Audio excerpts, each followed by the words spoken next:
最近西亚的局势发生了不小的变化，先是黎巴嫩真主党使用的 BB 扣集体爆炸，之后以色列又击毙了真主党的首领，双方的冲突也因此进一步的升级。这究竟是怎么一回事？今天就让我们一起来聊聊以黎冲突吧。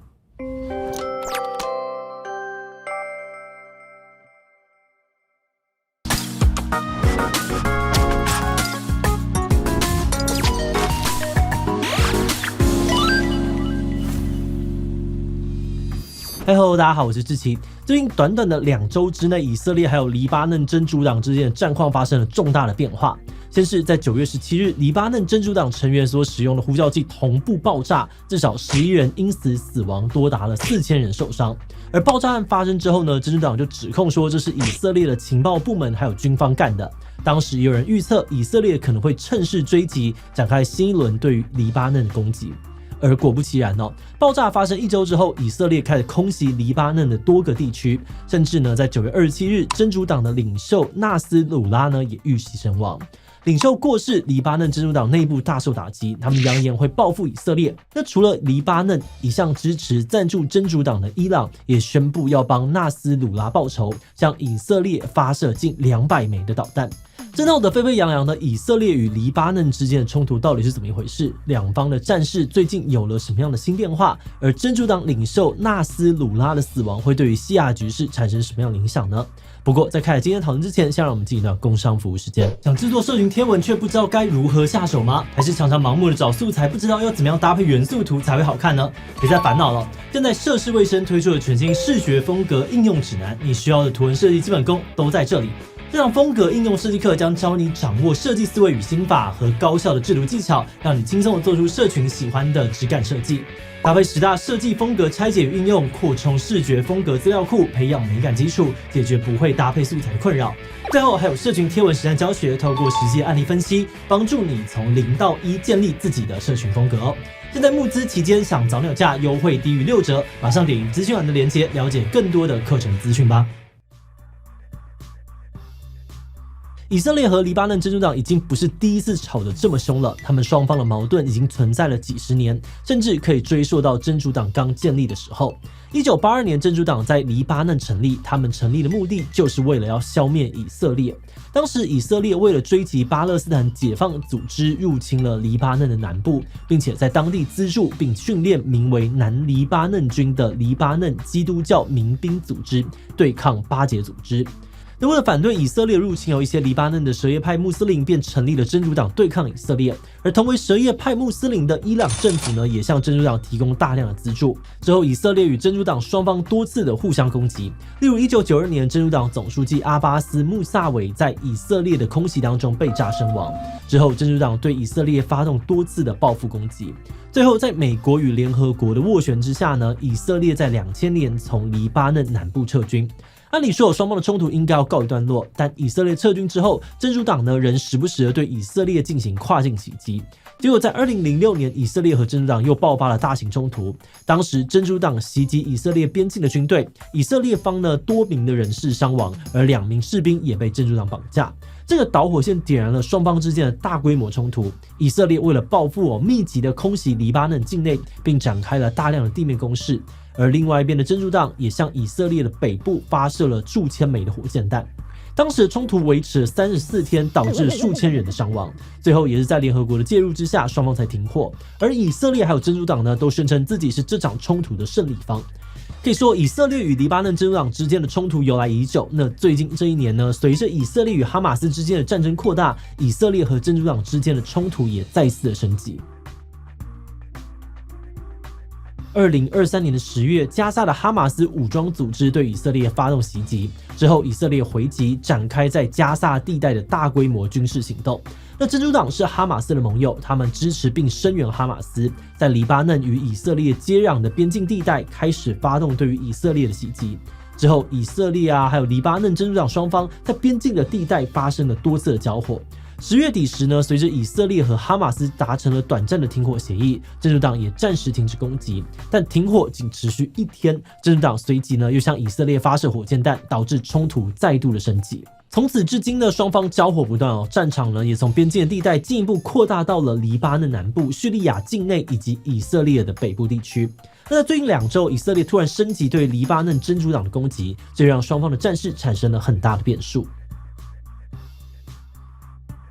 随着去年以来真主党还有以色列的冲突加剧之后，真主党害怕黎巴嫩的通讯网络有漏洞会被敌人入侵，因此真主党领袖纳斯鲁拉要求战士弃用智慧型手机，改用传统的 BB Call 呼救器。但没有想到，在最近的9月17日，在黎巴嫩首都贝鲁特等多个地区，真主党成员使用的呼叫器，在疑似收到一条高层的这个讯息之后，突然集体引爆。爆炸呢，至少造成了11人死亡，4000人受伤，死者包含了多名真主党国会议员，还有其他高层人员的子女。许多专家分析这批 BB Call 呢，很有可能是在制造时就被装上了炸药，怀疑是 BB Call 的生产供应链出了问题，被人刻意的动手脚。因此呢，多家媒体猜测 BB Call 集体爆炸案是以色列情报部门摩萨德策划的，因为他们有动机、有能力渗透 BB Call 供应链。黎巴嫩政府呢也直接谴责说，这次爆炸攻击是以色列的犯罪侵略。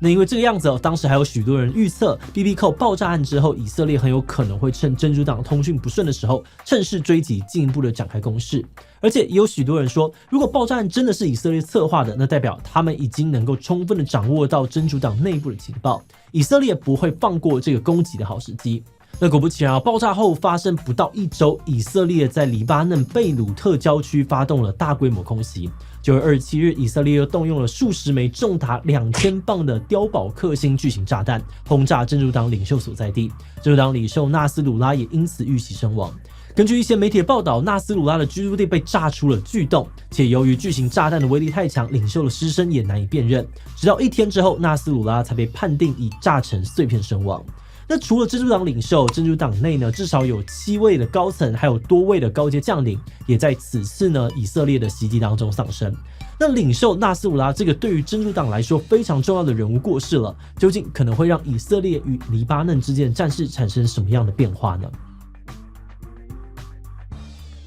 纳斯鲁拉的死呢，给真主党带来很大震撼，因为他是真主党内非常核心的重要人物。他是真主党创立时的初代元老之一并在1992年接任真主党秘书长，之后32年一直领导着真主党。同时呢，他也在黎巴嫩的政坛很有权势。真主党在他的领导之下，成为黎巴嫩国内最大的合法政党与武装团体。那因为这个样子，真主党与黎巴嫩国内呢都有非常多的人拥护跟随他，许多人还将他当作自己的偶像。那这一次真主党领袖与大量高层遇袭过世，许多真主党的支持者担忧真主党可能因此势力大减。一些媒体也形容这次袭击看成是真主党的指挥机构被斩首，群龙无首的时候呢，真主党很有可能会输掉与以色列的战争。而另外一边，以色列自己也将纳斯鲁拉的死当作战争的关键转折点。以色列总理纳坦雅胡出来说，真主党领袖纳斯鲁拉的死呢是历史转折点，并说他们帮因真主党袭击而过世的以色列人报了仇，完成了对于罪魁祸首的清算。而且以色列还宣布他们会进一步的打击真主党。纳斯鲁拉死后的第2天，以色列又再次袭击了数十个真主党目标。之后9月29日，以色列又开始新的空袭，并且首次空袭黎巴嫩首都贝鲁特市中心。这一系列的空袭呢，造成黎巴嫩105人死亡，359人受伤，100万人流离失所，而真主党的势力也因此再一步的减弱。不过虽然损失惨重，但真主党却说他们不会作罢，反而会加倍的报复以色列。而且向来支持真主党的伊朗呢，也加入了战场，一起攻击以色列。真主党领袖被杀之后呢，真主党说他们会继续战斗，并且说他们拥有大量的这个战斗人员还有精锐武器，足以对以色列展开报复。而之后，真主党对以色列的袭击次数在过去的1周增加到了每天数百次。虽然大部分呢被以色列防空系统给拦截，但仍然对以色列造成了一定的破坏。另外，长期支持赞助真主党的伊朗这次也说会站在黎巴嫩这边，一起攻击以色列。10月1日，伊朗向以色列发射了近200枚的导弹，部分的导弹击中了以色列领土。这是今年4月伊朗向以色列发射导弹和无人机后，今年第2次向以色列发动袭击。以色列呢与真主党的这个冲突升级让许多人担心西亚局势可能会变得更加紧张。不仅以色列有可能攻击黎巴嫩更多的地区，甚至完全面的入侵这个黎巴嫩全境，像是伊拉克也门等西亚更多的国家也可能会加入战场。还有许多人担忧，随着更多的国家卷入其中，以色列与哈马斯、黎巴嫩真主党的局部战争可能会扩大，变成整个西亚的全面战争，西亚整体区域都可能会变成战场。全面战争的风险变得更高许多欧美国家也出来呼吁，希望双方冷静，让西亚战事不会进一步的扩大。许多欧美国家支持以色列维护安全，但他们也不希望战争进一步的扩大，希望以色列与黎巴嫩真主党双方能够克制的使用武力。在真主党首领过世之后呢，美国强调说他们支持以色列维护安全，但他们认为外交才是解决问题的正确途径。美国总统拜登也出来强调，必须避免中东战事的扩大，以避免呢这个引发地区的冲突。那除了美国，英国外交大臣戴维拉米呢也呼吁以色列与黎巴嫩双方停火，以避免西亚局势的进一步恶化。那在伊朗向以色列发射导弹之后呢，美国、英国、法国也纷纷的谴责伊朗。美国总统拜登明确的表示支持以色列进行正当防卫，但要求以色列不要袭击伊朗的核能基础设施。英国与法国还说，他们调动在西亚的军事资源，帮助以色列应对伊朗的威胁。比起欧美国家更偏向以色列，联合国呢则并没有明显的偏向。在伊朗袭击以色列之后，联合国秘书长古特雷斯在安理会紧急会议上面谴责中东地区不断升级的暴力，并说是各方的仇恨导致暴力循环，呼吁各方克制。那也因为古特雷斯没有明确的谴责伊朗，以色列感到不满，并将古特雷斯列为不受欢迎的人。那针对以色列对于联合国的不满中国则表态支持古特雷斯，并批评以色列当局违反了安理会决议，侵犯了黎巴嫩主权以及领土。各国的倾向虽然都不太一样但基本上呢都不希望西亚战事进一步的扩大。不过许多人认为这些呼吁的效果可能都不大，以黎双方呢都不太可能会因为外界的施压而停止攻击。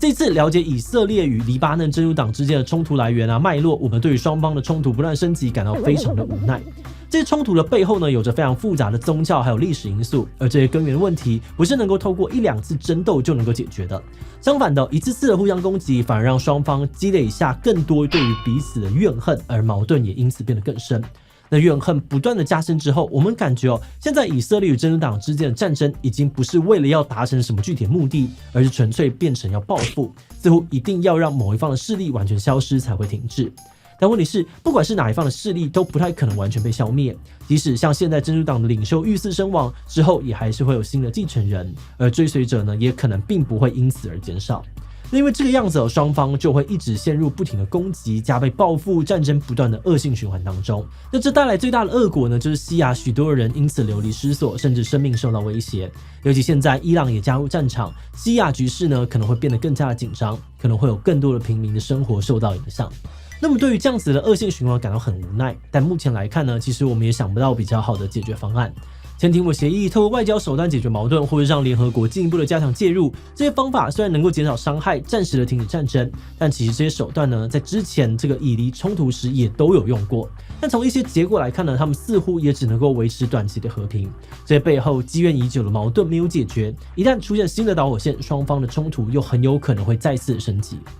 好的，那今天的最后呢，我们也想来问大家，你觉得之后以黎冲突会怎么样变化呢？双方不断的升级攻击直到分出了明显的胜负为止。逼联合国加强调停双方可能会签停战协定。所以以黎陷入了长期的战争，整个西亚也爆发全面战争。提其他留言分享你的想法吧。最后，如果你喜欢今天的影片，欢迎分享出去，让更多人知道以黎冲突。此外呢，可以点击这个地方看以哈战争懒人包，以及以哈战争还会打多久。那么今天的这一期就到这边告一段落，我们就明晚再见喽。